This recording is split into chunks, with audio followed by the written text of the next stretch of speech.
हवन गीत के बाद जो विश्राम होता है वही गाना लेकर आए हैं। बहुत अच्छा गीत है, आप लोग सुनिएगा और कमेंट में बताइएगा कैसा लगा। नमस्कार। हवन हुआ विश्राम, बोलो नमः शिवाय। हवन हुआ विश्राम, बोलो नमः शिवाय।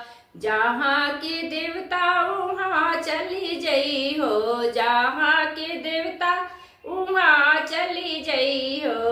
अपने महलों में करना विश्राम, बोलो नमः शिवाय। अपने महलों में करना विश्राम, बोलो नमः शिवाय।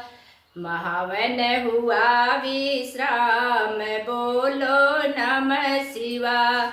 हवन हुआ विश्राम, बोलो नमः शिवाय।